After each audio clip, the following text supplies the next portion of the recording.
میں نے دل ہی دل میں سوچا، شاید ان کی آنکھوں کے پیچھے بھی وہی دکھ چھپا ہے جو زاویار صاحب کے بارے میں ہر زبان پر تالا ڈالے بیٹھا ہے۔ اس رات جب میں نے سرونٹ کوارٹر کے چھوٹے سے کمرے میں بستر پر لیٹی تو نیند میری آنکھوں سے کوسوں دور تھی۔ کمرے کی چھت کو گھورتے ہوئے میرے ذہن میں ایک ہی سوال گونج رہا تھا، آخر زاویار صاحب کا راز کیا ہے؟ ان کے ماضی میں ایسا کیا چھپا ہے کہ بیگم صاحبہ تک ہر بات چھپانے پر مجبور ہیں؟ کیا واقعی کوئی منحوس سایہ ان کی زندگی پر چھایا ہے یا محض یہ پرانی حویلی کی روایتی کہانیاں ہیں؟ میرے دل میں یہ ٹھان گئی تھی کہ چاہے کچھ بھی ہو جائے ایک دن ضرور اس راز تک پہنچوں گی، چاہے اس کے لیے کتنی ہمت کیوں نہ جمع کرنی پڑے۔ اگلے دن جب میں نیند سے جاگی تو حویلی میں ایک عجیب سی ہلچل محسوس ہوئی۔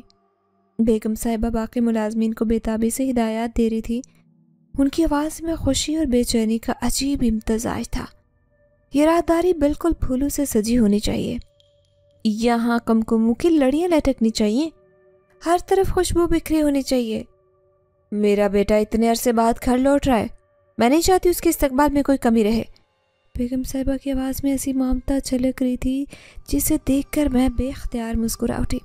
سلمہ ہاتھ باندھے ان کے سامنے کھڑی تھی، ہر بات پر جی بیگم صاحبہ کہہ کر یوں سر ہلا رہی تھی جیسے کوئی بہت بڑی ذمہ داری کا بوجھ اپنے نازک کندھوں پر اٹھا رہی ہو۔ میں حیران پریشان سے دبے قدموں حویلی میں داخل ہوئی۔ ماحول کچھ اس قدر سنجیدہ اور پرجوش تھا کہ کسی سے سوال کرنے کی ہمت نہ ہوئی۔ سلمہ کی نصیحت یاد آ گئی، نغمہ اپنے کام سے کام رکھنا۔ چپ چاپ میں نے اپنی جھکی نظریں زمین پر جمائے سارا فرش شیشے کی طرح چمکا دیا۔ میری محنت پسینے کی صورت میں میرے ماتھے پر چھلک رہی تھی، مگر دل خوش تھا کہ شاید میری محنت کسی کے چہرے پر مسکراہٹ بکھیر دے۔ تبھی بیگم صاحبہ تیزی سے اندر داخل ہوئی اور بلند آواز میں بولی، ارے نغمہ جلدی سے کھیر تیار کرو، وہ بھی بادام پستہ اور اخروٹ ڈال کر۔ میرے زاویار کو ڈرائی فروٹس بہت پسند ہے، اور ہاں زردہ بھی بنانا مت بھولنا۔ ان کے لبوں سے زاویار صاحب کا نام نکلا تو جانے کیوں میرے دل میں ہلکی سی لہر سے دوڑ گئی۔ میں نے ان کا چہرہ دیکھا جو ماں کی محبت اور فخر سے دھمک رہا تھا، اور دل میں سوچا کہ یقیناً زاویار صاحب بھی حسن اور وقار میں اپنی ماں کے عکس ہوں گے۔ میں نے جلدی سے باورچی خانے میں بھاگنا چاہا اور پوری جان سے میٹھے پکوان بنانے میں مصروف ہو گئی۔ ہاتھوں میں تیزی، دل میں خوشی اور ذہن میں زاویار صاحب کی ہلکی سی ادھوری تصویر۔ 3 گھنٹے میں نے سب کچھ بنا دیا، بنا تھمے باورچی خانے میں نے گزارے۔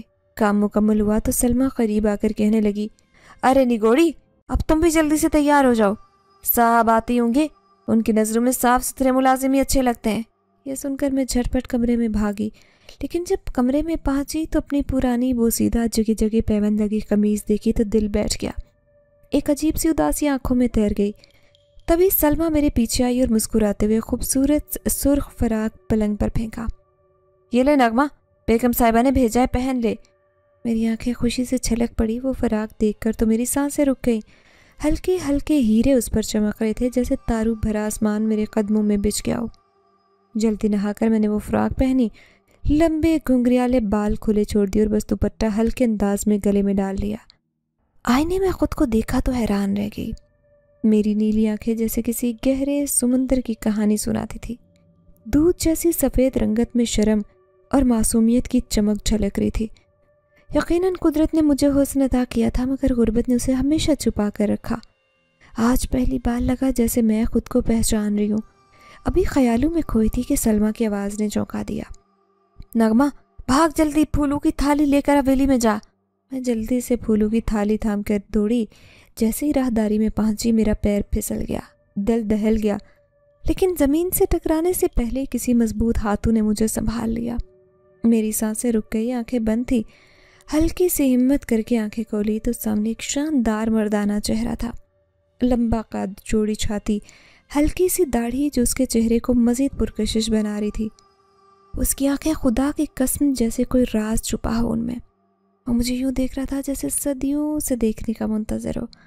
اس کے ہونٹوں پر ہلکی مسکراہٹ ابھری اور اس نے سرگوشی میں کہا، بہت خوبصورت ہے تم۔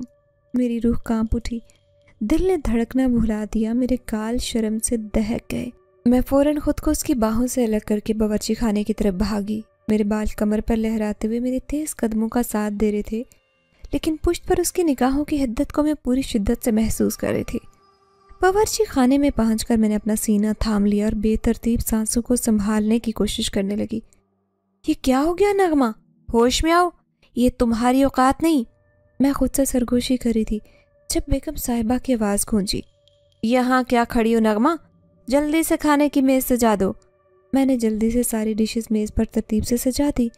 کمرہ خوشبو سے مہکنے لگا۔ خود ایک کونے میں سر جھکائے دوپٹہ سر پر لیے کھڑی ہو گئی۔ تھوڑی دیر بعد زینب بھی نیچے آ گئی۔ اس نے بھی سر پر دوپٹہ لیا۔ اس کی آنکھوں میں عجیب سی خوشی چمک رہی تھی۔ بیگم صاحبہ، زینب اور زاویار صاحب نے ایک ساتھ بیٹھ کر کھانا کھایا۔ ہر نوالے کے بعد زاویار صاحب کی زبان سے تعریف سن کر میرے دل میں پھول کھلنے لگے۔ کھانا لاجواب ہے، کھیر جنت کا ذائقہ رکھتی ہے، زردہ تو جیسے دل کی مٹھاس بن گیا ہو۔ میں دبے دبے قدموں سے باورچی خانے میں کھڑی سنتی رہی۔ پہلی بار کسی نے میری محنت کو سراہا تھا۔ پہلی بار لگا کہ میری زندگی کی محنت رنگ لائی ہے۔ اور سب سے بڑھ کر زاویار صاحب کا وہ لمحے کا لمس، ان کی وہ نظر جیسے میرے وجود پر مہر ثبت کر گئی ہو۔ زاویار صاحب کی نظر میں شاید میرے لیے کوئی خاص مقام بنتا جا رہا تھا، لیکن میں ان کے دل کے بھیدوں سے بے خبر، بس اپنے کام سے کام رکھے ہوئے تھی۔ میرا دن صبح سویرے باورچی خانے کی صفائی سے شروع ہوتا، پھر حویلی کے دالانوں لمبی راہداری میں جھاڑ پوچھا کرتی، اور کبھی کبھار سلمہ کہتی تو زاویار صاحب کے کمرے کی صفائی کا حکم بھی میرے حصے میں آتا۔ شروع میں تو میرے ہاتھ کانپنے لگتے تھے جب سلمہ مجھے کہتی، نغمہ جا ذرا اوپر جا کر زاویار صاحب کا کمرہ صاف کرا۔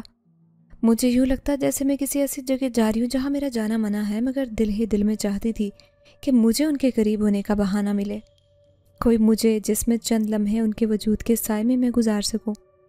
زاویار صاحب کا کمرہ اوپر ایک بڑی سی بالکونے والے حصے میں تھا، جہاں جانے کے لیے پرانی لکڑی کی سیڑھیاں چڑھنی پڑتی تھیں۔ سیڑھیاں چڑھتے ہوئے دل کی دھڑکن تیز ہو جاتی، ہر قدم پر لکڑی کی چرچراہٹ سنائی دیتی، جیسے خود سیڑھیاں بھی جانتی ہوں کہ میں کتنی تذبذب کے ساتھ اوپر جا رہی ہوں۔ دروازہ ہمیشہ نیم واہ رہتا اور میں آہستہ آہستہ قدم رکھ کر اندر جاتی۔ ہاتھ میں پکڑا جھاڑو کبھی کبھی کانپتا ہوا محسوس ہوتا۔ کمرے میں داخل ہوتے ہی الگ سا ماحول ہوتا، ایک عجیب سی خوشبو، جیسے پرانی کتابوں، عطر اور خالص مردانہ وجات کا ملاپ ہو۔ سامنے دیوار پر بڑی بڑی کتابوں کی الماریاں، میز پر کھلے صفوں والے نوٹ بکس، اور ایک طرف بڑی سی کھڑکی جس سے صبح کی نرم دھوپ اندر آتی، کمرے کو سنہری رنگ میں رنگ دیتی تھی۔ میں سر جھکائے چپ چاپ اپنا کام کرتی، جھاڑو مارتی، الماریاں صاف کرتی، آخر میں ان کی بیڈ شیٹ کو درست کرتی۔ کبھی کبھار ہاتھ تھوڑا سا کپ کپاتا، لیکن فوراً سنبھل جاتی، کہیں کوئی میری لرزتی انگلیاں نہ دیکھ لے۔ زاویار صاحب اکثر اپنے کمرے میں موجود ہوتے، کبھی کسی کتاب میں محو، کبھی فون پر کسی سے بات کرتے، یا کبھی کھڑکی کے پاس کھڑے باہر آسمان کو تکتے رہتے۔ میں سر جھکائے کام کرتی، مگر دل بے ساختہ ان کی طرف کھینچتا۔ کبھی کبھار جب میں جھک کر فرش صاف کر رہی ہوتی تو مجھے محسوس ہوتا جیسے ان کی نظریں میرے وجود کا طواف کر رہی ہیں۔ میری نیلی آنکھوں میں جو قدرتی چمک تھی، شاید وہ انہیں اپنی طرف متوجہ کر لیتی تھی۔ میں نے کئی بار سر جھکاتے ہوئے ان کی نگاہوں کی شدت کو محسوس کیا تھا، لیکن خود کو انجان ظاہر کرتی رہی، جیسے کچھ معلوم ہی نہ ہو۔ اکثر ایسا ہوتا کہ جب میں صفائی مکمل کر کے دروازے کی طرف بڑھتی، تبھی ان کی آواز آ جاتی، نغمہ چائے لا سکتی ہو؟ ان کی آواز میں عجیب سی نرمی ہوتی، جیسے یہ محض چائے مانگنے کی بات نہ ہو، بلکہ مجھے کچھ پل اور اپنے پاس روکنے کا بہانہ ہو۔ میں اس بات میں سر ہلا کر نیچے آتی، دل میں عجیب اضطراب لیے چائے بنانے لگتی۔ ہاتھ کبھی کپ کپاتے، کبھی کانچ کے کپ ٹھنڈے پڑتے، ہاتھوں میں لرزنے لگتے۔ چائے کا کپ لے کر دوبارہ سیڑھیاں چڑھتی، ہر قدم پر دل کی دھڑکن تیز ہو جاتی۔ کبھی کبھی ان کی آنکھیں میرے چہرے پر یوں جم جاتی جیسے کسی نایاب خزانے کو دیکھ رہی ہوں۔ میں کپ تھامتے ہوئے کانپتے ہاتھوں سے ان کے قریب جاتی اور دبے قدموں چائے کی میز پر رکھ کر پلٹتی، لیکن دل چاہتا کہ کوئی معجزہ ہو، میں رک جاؤں اور وہ مجھے کہہ دے، کوئی ایسی بات جو میری نیلی آنکھوں میں بسی اداسی کو چھو لے۔ زاویار صاحب کا انداز بہت مہذب اور شائستہ تھا۔ وہ کبھی کوئی نامناسب حرکت نہیں کرتے تھے، بس نظریں تھیں جو بے قابو ہو جاتی، نظریں جو کئی بار مجھے سنبھلنے نہیں دیتی تھی۔ میں جانتی تھی کہ میں بس ملازمہ تھی، ایک غریب خاندان کی بیٹی، جس کی حیثیت ان کے سامنے ریت کے ذرے سے بھی کم تھی، لیکن دل کا کیا کروں؟ وہ تو اپنی دنیا میں ان کی خود و خال نقش کر چکا تھا۔ ان کی باتوں کا انداز، ان کا مسکرانا، ان کا چائے لیتے وقت شکریہ نغمہ کہنا، سب کچھ دل میں ایک میٹھی سی کسک چھوڑ جاتا۔ یوں آہستہ آہستہ میرے کمرے میں جانا، چائے دینا، صفائی کرنا معمول بن گیا، اور شاید زاویار صاحب کے لیے بھی میرا آنا جانا کچھ معمولی بات نہیں رہی تھی۔ اکثر جب میں کمرے میں داخل ہوتی تو انہیں اپنے کام میں مصروف پاتی، لیکن جیسے ہی میری موجودگی کا احساس ہوتا ان کی گردن ہلکی سی اٹھتی اور نظریں بے اختیار میرا طواف کرنے لگتی۔ ان کی خاموش محبت بھری نظروں میں ایک بے نام سا سوال چھپا ہوتا جس کا جواب میں خود اپنے دل میں ڈھونڈتی رہتی تھی، لیکن میں اس حقیقت سے بے خبر تھی کہ یہ محبت بھری نظروں کے پیچھے ایک بہت بڑی حقیقت چھپی ہے، ایک راز جو شاید میری دنیا کو اکثر بدل دینے والا تھا۔ وہ رات معمول سے ہٹ کر عجیب سی تھی۔ حویلی کے بڑے بڑے درختوں کی شاخیں کھڑکیوں سے ٹکرا رہی تھی اور پورے گھر میں ہو کا عالم تھا۔ میں اپنے چھوٹے سے کمرے میں بیٹھی ہلکی روشنی میں کپڑوں پر استری کر رہی تھی کہ اچانک اوپر سے مدھم مگر غصے میں ڈوبی آواز آنے لگی۔ زاویار صاحب کی آواز پہچاننے میں دیر نہ لگی، مگر ان کا انداز آج کچھ مختلف تھا۔ ان کی آواز میں وہ وقار، وہ ٹھنڈک نہیں تھی جس کی میں عادی ہو چکی تھی۔ یہ آواز کرخت، دھمکی آمیز اور کسی گہرے راز کی غمازی کر رہی تھی۔ دل بے اختیار دھڑکنے لگا۔ استری بجلی سے بند کر کے میں دبے قدموں سیڑھیاں چڑھنے لگی۔ ہر قدم کے ساتھ دل کی دھڑکن تیز ہوتی گئی۔ اوپر پہنچ کر میں دیوار کے ساتھ دبک کر کھڑی ہو گئی اور کمرے کے نیم واہ دروازے سے جو کچھ سننے لگی اس نے میری روح تک کو ہلا کر رکھ دیا۔ میں بار بار کہہ چکا ہوں وقت ختم ہو رہا ہے، ہم مزید انتظار ممکن نہیں۔ زاویار صاحب کی آواز میں غصہ تھا، بے قراری تھی۔ بابا، مجھے وارث چاہیے، ایسا وارث جو میرے بعد اس سلطنت کو سنبھال سکے۔ وہ کسی اندیکھی ہستی سے بات کر رہے تھے، ان کے الفاظ تیر بن کر میرے دل میں پیوست ہو رہے تھے۔ یہ انسانوں کی دنیا میری قید ہے، میں جنات کا شہنشاہ ہوں، میرا ہر فیصلہ، ہر خواہش قانون بن جاتی ہے، لیکن انہوں نے ہلکی سی سانس کھینچی جیسے خود پر قابو پانے کی کوشش کر رہے ہوں۔ لیکن میں نغمہ کو کوئی نقصان نہیں پہنچانا چاہتا، وہ میری ہے، دل سے روح سے، میری دنیا کی شہزادی۔ یہ سنتے ہی میرے پیروں تلے زمین نکل گئی۔ جنات کا بادشاہ، وارث، نغمہ، کیا میں سننے میں غلطی کر رہی تھی یا پھر واقعی میری دنیا ایک پل میں بدلنے والی تھی؟ میرے ہاتھ پسینے سے بھیگنے لگے۔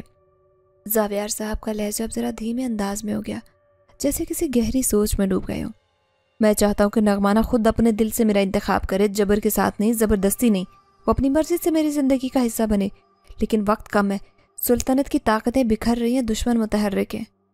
اگر وارث نہ آیا تو میرا تخت خالی ہو جائے گا اور میرے دشمن میری دنیا تباہ کر دیں گے۔ وہ خاموش ہو گئے۔ کمرے میں ایک بھاری خاموشی چھا گئی، جیسے سب کچھ لمحے بھر کو رک گیا ہو۔ میری آنکھوں سے آنسو بہنے لگے۔ میں نے ہمیشہ زاویار صاحب کو ایک شفیق، مہذب انسان سمجھا تھا۔ ان کی نرم نظریں، ان کی خاموش محبت، ان کا احترام، سب کچھ اصلی لگا تھا۔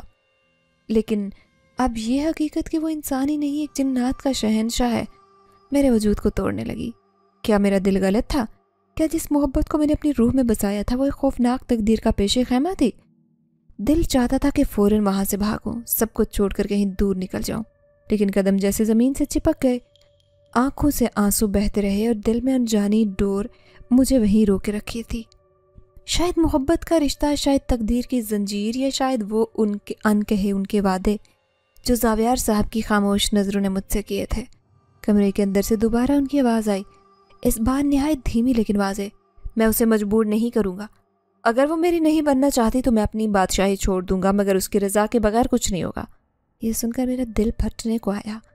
ان کی محبت کی سچائی ان کی حقیقت کی ہولناکی کے بیچ میں پھنس گئی تھی۔ میں نے دھیرے سے بھیگی آنکھیں پونچھی اور سیڑھیوں کی طرف واپس پلٹنے لگی، لیکن ہر قدم کے ساتھ ایسے لگتا جیسے میرے اندر ایک جنگ چھڑ گئی ہو۔ ایک طرف زاویار صاحب کی بے لوث محبت، دوسری طرف ان کی غیر انسانی حقیقت، اور درمیان میں تھی، ایک عام سے نغمہ جس کی قسمت اچانک اتنی عظیم اور اتنی خوفناک بن گئی تھی۔ میں سیڑھی اتر کر اپنے کمرے میں آ گئی، مگر دل جیسے ابھی بھی اوپر زاویار صاحب کی آوازوں میں اٹکا ہوا تھا۔ رات بھر کروٹیں بدلتی رہی، نیند کوسوں دور تھی۔ جب صبح کا ہلکا اجالا کمرے میں پھیلنے لگا تو میں نے فیصلہ کیا کہ اب خاموشی ممکن نہیں، مجھے زاویار صاحب سے بات کرنی ہوگی۔ جو کچھ سنا تھا وہ سچ ہے یا میرا وہم؟ میں مزید ادھورے خوف میں جینا ممکن نہیں تھا۔ ہمت کر کے دوپٹہ درست کرتی دھڑکتے دل سے ان کے کمرے کی طرف بڑھی۔ دروازہ نیم وا تھا، میں نے اندر جھانکا۔ صاحب کھڑکی کے پاس کھڑے دور افق کو تک رہے تھے۔ ان کی پشت دیکھ کر بھی مجھے اندازہ ہو گیا تھا کہ وہ بھی رات بھر جاگے۔ صاحب، میری آواز بہت مدھم نکلی، جیسے خود میری اپنی سماعت نے بھی اسے مشکل سے سنا ہو۔ انہوں نے آہستہ سے پلٹ کر میری طرف دیکھا۔ ان کی نیلی آنکھوں میں ایسی تھکن اور دکھ تھا جو الفاظ سے بیان ممکن نہیں تھا۔ وہ چند لمحے مجھے خاموشی سے دیکھتے رہے، پھر دھیرے سے چلتے میرے قریب آئے۔ نغمہ، ان کی آواز میں عجیب سا سکون اور تکلیف کھلی تھی۔ اب وقت آ گیا کہ تمہیں سب کچھ بتاؤں۔ میرا دل بے قابو ہو کر دھڑکنے لگا۔ میں نے بمشکل لرزتی آواز کو سنبھالا۔ کیا بتانا چاہتے ہیں آپ؟ انہوں نے گہری سانس لی اور ایک لمحہ سوچنے کے بعد کہا، نغمہ، تمہاری آنکھیں، تمہاری نیلی آنکھیں، وہ کوئی عام آنکھیں نہیں ہیں، یہ قدرت کی طرف سے خاص نشان ہے۔ ان کی آواز آہستہ آہستہ بوجھل ہوتی جا رہی تھی۔ میری سلطنت، میرے وجود کی بقا ایک وارث پر منحصر ہے، لیکن ہر انسان وارث نہیں بن سکتا، صرف وہ جس کی آنکھیں نیلے رنگ کی ہوں، بالکل میری آنکھوں جیسی، خالص نیلے، بغیر کسی ملاوٹ کے۔ یہ رنگ ایک مقدس علامت ہے۔ میری آنکھیں پھٹی کی پھٹی رہ گئیں۔ میرے دماغ میں ایک ہنگامہ برپا ہو گیا۔ کیا وہ واقعی سنجیدہ تھے یا میں کوئی بیان خواب دیکھ رہی تھی؟ میں انسان نہیں ہوں، یہ بات سچ ہے، مگر نغمہ، انہوں نے نرمی سے کہا، جیسے کسی پھول کو چھونے سے ڈر رہے ہوں، میں جنات کی دنیا کا بادشاہ ہوں۔ میں نے تمہیں اپنی زندگی میں نہ صرف اپنی محبت کے لیے چنا، بلکہ اپنی سلطنت کے وارث کے لیے بھی اب تم ہی ہو جو میرا وارث پیدا کر سکتی ہو، کیونکہ آج سے پہلے مجھے کسی کے لیے بھی دل میں یہ جذبات نہیں جاگے تھے جو تمہیں دیکھ کر محسوس ہوں۔ میرے پیروں تلے سے زمین کھسکنے لگی، میرے کانوں میں عجیب سی سنسناہٹ ہونے لگی۔ یہ سب کچھ سن کر میرا دل چاہتا کہ میں بھاگ جاؤں، دور، بہت دور، لیکن میری ٹانگیں جیسے مفلوج ہو چکی تھی۔ نہیں، میں نے پیچھے ہٹتے ہوئے کہا، یہ سب جھوٹ ہے، آپ انسان ہیں، میں نے خود آپ کو دیکھا ہے، سنا ہے، محسوس کیا ہے، یہ سب جنات، سلطنت، وارث، سب کس سے کہانیاں ہیں۔ اس کی آنکھوں میں ایک شدید دکھ ابھرا۔ انہوں نے ایک قدم آگے بڑھایا مگر پھر رک گئے۔ نغمہ، میں تمہیں مجبور نہیں کروں گا، تمہیں سچائی کا سامنا کرنے کا حق ہے، اگر تم چاہو تو ابھی یہاں سے جا سکتی ہو، لیکن ایک بات میری پوری سن لو۔ میری آنکھوں سے بے اختیار آنسو بہنے لگے۔ دل چاہتا کہ سب کچھ جھٹلا دوں، کہہ دوں کہ یہ سب جھوٹ ہے، کہ میں اپنے خوابوں کی سچائی میں رہنا چاہتی ہوں، لیکن ان کی آنکھوں کی سچائی نے مجھے روک لیا۔ ان کی آنکھوں میں کوئی دھوکہ نہیں، کوئی جبر نہیں تھا، بس ایک خاموش دعا تھی، ایک بے بسی۔ میں تم سے محبت کرتا ہوں نغمہ۔ ان کا لہجہ اتنا نرم تھا کہ میرا دل ریزہ ریزہ ہونے لگا۔ محبت جو میری سلطنت سے بھی زیادہ قیمتی ہے، محبت جس کے لیے میں نے اپنا تخت چھوڑ سکتا ہوں، لیکن میں تمہیں کھونا نہیں چاہتا۔ میں چاہتا ہوں تم میرے ساتھ ہو، اپنی مرضی سے، اپنے دل سے۔ میں بے اختیار دل پر ہاتھ رکھ کر پیچھے ہٹی۔ میرے اندر ایک خوف اور محبت کی کشمکش جاری تھی۔ ایک طرف وہ دنیا جسے میں جانتی تھی، اور دوسری طرف یہ نئی اندیکھی پراسرار دنیا جس میں وہ مجھے کھینچ رہے تھے۔ میں کشمکش میں مبتلا ہو گئی تھی۔ کیا میں اس محبت کو قبول کروں یا اپنے خوف کے ہاتھوں ہار مان کر بھاگ جاؤں؟ سلطنت کی چمک دھمک، زاویار کی بلوس محبت اور ان کی حقیقت کا خوف، سب کچھ ایک ساتھ میرے دل و دماغ میں ہنگامہ کر رہا تھا۔ میں نے لرزتے ہوئے لہجے میں صرف اتنا کہا، مجھے وقت چاہیے۔ انہوں نے سر جھکا کر خاموشی سے سر ہلایا، اور میں لڑکھڑاتے قدموں سے واپس اپنے کمرے کی طرف چل پڑی، جہاں ایک نیا خواب، ایک نیا خوف میرا انتظار کر رہا تھا۔ اگلے دن جب میں حویلی کے بڑے دروازے کے اندر داخل ہوئی، دل میں ہلکی سی کپکپاہٹ تھی، جیسے میرا وجود کوئی طوفان آنے سے پہلے کی خاموشی محسوس کر رہا ہو۔ قدم خود بخود ہلکے ہو گئے اور ہاتھوں کے پورے پسینے سے بھیگ رہی تھی۔ ابھی میں نے صرف صحن پار کیا ہی تھا کہ اندرونی حال سے بلند ہوتی آوازوں نے مجھے چونکا دیا۔ سامنے کے وسیع حال میں جیسے عدالت لگی ہوئی تھی، بیچوں بیچ زاویار صاحب موجود تھے۔ ان کے چہرے پر عجیب سا ضبط کا تاثر تھا۔ ان کے دائیں طرف بیگم صاحبہ اپنے روایتی شاہانہ انداز میں صوفے پر بیٹھی تھی، مگر ان کی آنکھیں شعلہ بار تھیں، جیسے ہر پل کوئی طوفان برپا ہونے والا ہو۔ مجھے دیکھتے ہی انہوں نے تیز آواز میں کہا، ادھر آؤ نغمہ، تمہاری بات ہو رہی تھی۔ میرے قدم لرزنے لگے۔ میں نے گھبرا کر ادھر ادھر دیکھا، مگر وہاں کوئی اور نہیں تھا۔ میں نے اپنے آپ کو سنبھالا اور آہستہ آہستہ آگے بڑھی۔ بیگم صاحبہ نے مجھ پر ایسی نظر ڈالی جیسے میں ان کی سب سے بڑی دشمن ہوں۔ ان کی آنکھوں میں ایسا غضب تھا کہ میرا دل دہل کر رہ گیا۔ انہوں نے دانت پیستے ہوئے سخت آواز میں کہا، مجھے تم سے کبھی دھوکے کی امید نہیں تھی نغمہ۔ میری زبان جیسے گنگ ہو گئی۔ میں کچھ بولنا چاہتی تھی مگر الفاظ حلق میں اٹک گئے۔ تبھی اچانک زاویار صاحب نے میرا ہاتھ تھاما، بلکہ میری کلاہی مضبوطی سے پکڑی، جیسے دنیا کے ہر زہر، ہر الزام سے مجھے بچانے کا ارادہ کر لیا ہو۔ ان کی گرفت میں عجیب سا تحفظ کا احساس تھا، مگر اسی کے ساتھ میری روح کانپ اٹھی کہ آخر بولنے کیا جا رہا ہے۔ تبھی انہوں نے بلند آواز میں کہا، اس میں نغمہ کا کوئی قصور نہیں، میں نے خود ہی اسے چنا ہے اپنی نسل آگے بڑھانے کے لیے۔ کمرے میں سناٹا چھا گیا، صرف ایک ہلکی سی سسکی کی آواز تھی۔ زینب صوفے پر بیٹھی زار قطار رو رہی تھی۔ اس کی حالت دیکھ کر میرا دل دہل گیا۔ زینب کی آنکھوں میں بہتے آنسو، اس کے لرزتے ہاتھ سب مجھے بتا رہے تھے کہ معاملہ کتنا گمبھیر ہے۔ میں سمجھنے سے قاصر تھی کہ یہ سب کیا ہو رہا تھا۔ میں بے ساختہ روتے ہوئے بیگم صاحبہ کی طرف بڑھی اور ہاتھ جوڑ کر کہا، بیگم صاحبہ خدا کے واسطے میرا یقین کرے، میرا کوئی قصور نہیں، میں نے نہ کوئی سازش کی، نہ کسی پر نظر اٹھائی، مجھے معاف کر دیں۔ مگر بیگم صاحبہ تو گویا آگ بگولا ہو رہی تھی، ان کی آنکھوں میں جیسے شعلے نکل رہے تھے۔ انہوں نے غصے میں اپنی چھڑی زمین پر ماری اور چیخ کر کہا، میں تمہیں زندہ نہیں چھوڑوں گی لڑکی، تم جانتی نہیں تم نے کس سے دشمنی مول لی۔ میں نے تمہیں اپنے گھر کا نمک کھلایا، تمہیں عزت دی، پناہ دی، اور تم نے اسی بیگم صاحبہ کو جس نے تمہیں عزت دی ناگن بن کر ڈھسنے پر تلی ہو۔ میری آنکھوں کے سامنے اندھیرا چھانے لگا، میرے ہونٹ کپ کپا رہے تھے۔ پھر میں نے بامشکل آواز نکالی، بیگم صاحبہ میں قسم کھاتی ہوں میں نے کچھ نہیں کیا، میں تو اپنی روزی روٹی کے لیے یہاں آئی تھی۔ لیکن بیگم صاحبہ میری بات سننے کے لیے تیار نہیں تھی، ان کی چیختی آوازیں پورے حال میں گونج رہی تھی۔ تم جانتی ہو تم نے کیا کیا ہے؟ تم نے عشق رچایا ہے، میرے بیٹے سے عشق، میرے خون کے ساتھ غداری کی تم نے۔ میں زمین میں گرتی جا رہی تھی، شرم، خوف اور بے بسی میرے چاروں طرف حاوی ہو رہی تھی۔ تبھی زاویار صاحب کی آواز ابھری، پوری سنجیدگی اور فیصلہ کن لہجے میں نغمانہ سے نکاح کروں گا آج ہی، اور یہ میری سلطنت کا وارث پیدا کرے گی۔ میرے جسم میں جھٹکا سا لگا، میں نے حیرت اور خوف کے ملے جلے تاثرات کے ساتھ انہیں دیکھا۔ کیا واقعی یہ سب حقیقت ہے؟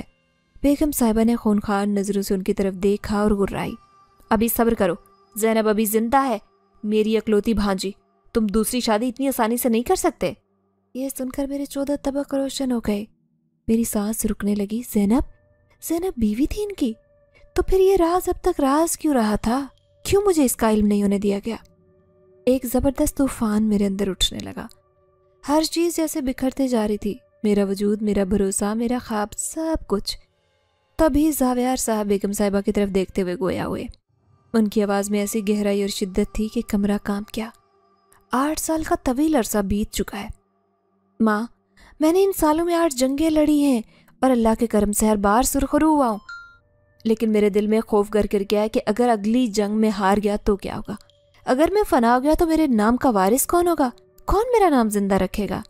زاویار صاحب کی بات سنتے ہی زینب کا چہرہ یکدم زرد پڑ گیا، وہ ایک دم صوفے سے اٹھے، آنکھوں میں آنسو لیے اوپر کی جانب بھاگی، جیسے اس ماحول میں اس کے لیے سانس لینا مشکل ہو چکا ہو۔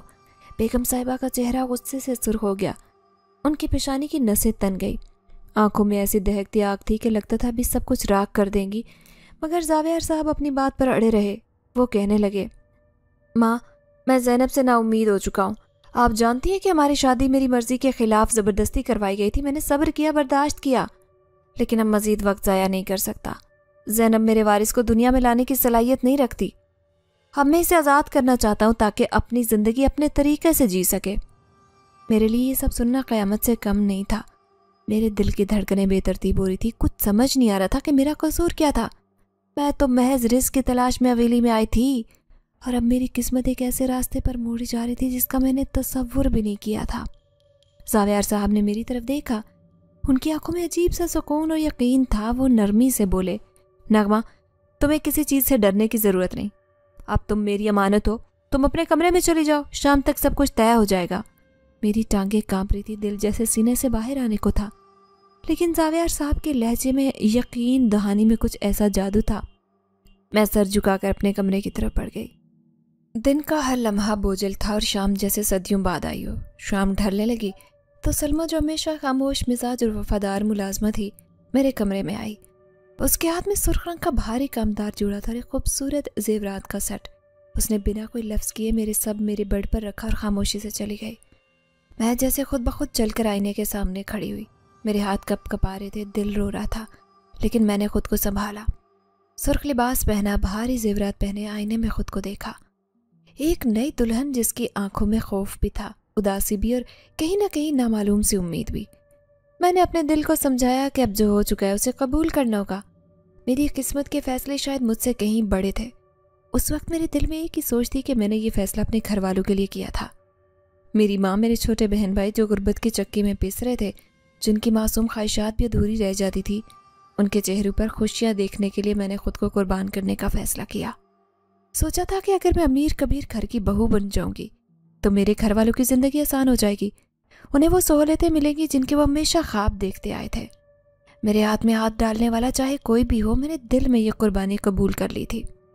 رات کے وقت جب قاضی صاحب آئے، کمرے میں بیگم صاحبہ کی سخت نظریں، زینب کی نم آنکھیں اور سلمہ کی خاموشی گواہ تھی۔ زاویار صاحب نے میرا ہاتھ تھاما۔ چند بولوں کے بعد میں زاویار صاحب کی زوجہ بن گئی۔ میرے لیے یہ خواب تھا یا شاید ایک حقیقت جسے میں ماننے پر مجبور تھی۔ رات گئے میں زاویار صاحب کے کمرے میں ان کے سامنے بیٹھی تھی۔ وہ میرے قریب آئے، ان کی مہربان آنکھوں میں محبت اور افسوس کی آمیزش تھی۔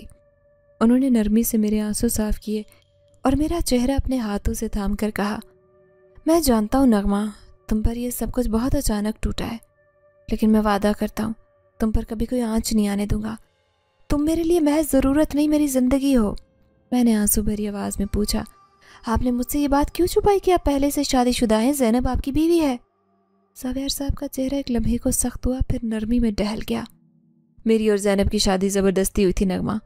میری ماں نے خاندان کے مفاد میں رشتہ طے کیا، میں نے صبر کیا، خواہشات کا گلا گھونٹا، لیکن قدرت کو کچھ اور منظور تھا۔ زینب مجھ سے کبھی دل سے نہیں جڑی اور ہماری شادی سے اولاد نہیں ہوئی۔ میں نے برسوں انتظار کیا، برداشت کیا، لیکن اب وقت کے تقاضے اور میرے خاندان کی ضرورت نے مجھے مجبور کیا۔ تم وہ روشنی ہو جس نے میرے اندھیرے کو امید دی۔ وہ مزید کہنے لگا، نغمہ، میں ایک جن زادی کا خون ہوں، میری رگوں میں بادشاہوں کا خون دوڑتا ہے، لیکن میری ماں ایک انسان ہے اور تم بھی انسان ہو۔ میں وعدہ کرتا ہوں کہ تمہیں کبھی نقصان نہیں پہنچے گا۔ تم ہمیشہ انسانوں کے درمیان انسان بن کر عزت اور محبت سے جیو گی۔ تمہیں ہر وہ خوشی مہیا کی جائے گی جس کی تم نے کبھی تمنا کی ہو۔ ان کے الفاظ میرے دل میں اترتے گئے۔ شاید میں جانتی تھی کہ راستہ کٹھن ہے، لیکن دل کے کسی کونے میں ننھی سی امید نے بھی جنم لیا کہ شاید یہ محبت قربانی ایک دن میرے لیے خوشیوں کا سامان لائے۔ محض 3 ماہ کے اندر زاویار صاحب کو اچانک بلاوا آ گیا۔ وہ دنیا جس سے ان کا اصل تعلق تھا، جنات کی دنیا، ان کے والد کی دنیا، انہیں پکارنے لگی۔ میں نے ان کی آنکھوں میں بے پناہ افسردگی دیکھی۔ وہ میرے پاس سے جانا نہیں چاہتے تھے، ہر پل مجھے اپنی باہوں میں چھپا کر رکھتے، جیسے وقت کو روک لینا چاہتے ہوں۔ بار بار کہتے، تم میری پہلی اور آخری محبت ہو، تمہیں چھوڑ جانا میری مجبوری ہے، ورنہ میرا دل تمہارے پاس قید ہے۔ میں اس وقت ان کی محبت کو شدت سے اپنے وجود میں اترتا محسوس کر رہی تھی۔ میرا دل بار بار دھڑک کر انہیں روکنے کی کوشش کرتا، لیکن جانتی تھی کہ کچھ فیصلے تقدیر کی مہر سے ہوتے ہیں، انہیں بدلنا ممکن نہیں۔ ان دنوں میں حاملہ تھی۔ بیگم صاحبہ نے میرا بے حد خیال رکھا۔ انہوں نے مجھے محض رسم کے طور پر نہیں بلکہ دل سے بہو تسلیم کر لیا تھا۔ ہر چھوٹے بڑے معاملے میں میری رائے لی جاتی، مجھے عزت اور محبت دی جاتی۔ ان کے انداز میں ایک ماں جیسی شفقت تھی جو میری ہر ضرورت کو بغیر کہے سمجھ جاتی۔ ان کے رویے نے میری ادھوری محبت کی تڑپ کو کسی حد تک سہارا دیا تھا۔ زینب، وہ ابھی بھی خاموش سی ایک کنارے بیٹھی رہتی، نہ خوشی کا اظہار کرتی نہ غم کا، لیکن میں اس کی آنکھوں میں چھپی اداسی کو محسوس کر لیتی تھی۔ اس گھر میں وہ ایک خاموش سایہ بن چکی تھی، بجھی بجھی سی رہتی، جیسے کسی انکہی کمی کا شکار ہو۔ میں اس کے دکھ کو سمجھ سکتی تھی، اس لیے ہمیشہ کوشش کرتی کہ ان کے سامنے اپنے جذبات کا زیادہ اظہار نہ کروں۔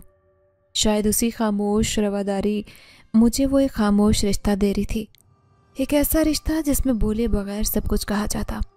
جب میری کھود بھرائی کی رسم ہوئی، میں نے خود کو ایک شہزادی کی طرح محسوس کیا، گلابی اور سنہری رنگوں میں ڈوبی ہوئی، مہکتی خوشبو میں لپٹی۔ میں بیگم صاحبہ کے پہلو میں بیٹھی تھی اور ہر نگاہ میں اپنے لیے محبت دیکھ رہی تھی۔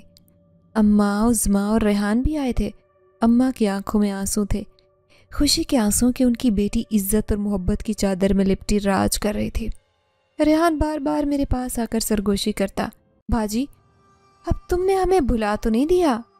اور میں ہنستے ہوئے ان کا ماتھا چوم لیتی۔ یہ وہ لمحے تھے جن کے خواب ہم نے کبھی غربت کی اندھیری راتوں میں دیکھے تھے۔ وقت یوں ہی خاموشی سے اپنے پر پھیلائے اڑتا رہا۔ 1 سال بعد اللہ تعالیٰ نے 2 خوبصورت جڑواں بیٹے عطا کیے۔ جب میں نے ان ننھے وجودوں کو اپنی باہوں میں تھاما تو میرے دل نے خوشی سے سجدہ کیا۔ ایسے لگا جیسے دنیا کی ہر خوشی، ہر دعا، ہر پل میں پوری ہو گئی ہو۔ اپنی خوشی، میں نے ایک ایسا فیصلہ کیا تھا اپنی خوشی میں جو میرے دل سے نکلا۔ میں نے ایک بیٹا زینب کی جھولی میں ڈالا۔ وہ جو برسوں سے محرومیوں کی ماری تھی، اس کی جھولی خوشیوں سے بھر گئی۔ میں نے اپنی خوشی میں اس کا حصہ شامل کر کے دل سے دعا کی کہ اللہ ہماری سب کی زندگیوں میں سکون بھر دے۔ دوسرا بیٹا میں نے اپنے سینے سے لگائے رکھا، اسے اپنی سانسوں میں بسایا۔ پھر 1 سال بعد جب زاویار صاحب لوٹے تو ان کی خوشی دی اتنی تھی۔ انہوں نے اپنے جڑواں بیٹوں کو دیکھ کر ایسے آنکھوں میں چمک بھر لی جیسے کوئی برسوں بعد اپنی کھوئی ہوئی دنیا پا لیتا ہے۔ انہوں نے دونوں بچوں کو گود میں اٹھایا، ان کے گالوں کو چومتے ہوئے بار بار شکریہ ادا کرتے رہے۔ اس لمحے مجھے لگا کہ میری قربانیاں، میری محبت سب رنگ لے آئی ہے۔ یوں ہمارا گھر خوشیوں کا گہوارہ بن گیا۔ ہنسی، مسکراہٹیں، محبتیں اور رحمت ہر سو بکھر گئی۔ میں اکثر راتوں کو جا کر رب کا شکر ادا کرتی تھی کہ اس نے مجھے اتنی بڑی نعمتوں سے نوازا، وہ نعمتیں جن کے خواب ہم نے ہمیشہ ٹوٹی چٹائی پر نم آنکھوں کے ساتھ دیکھے تھے۔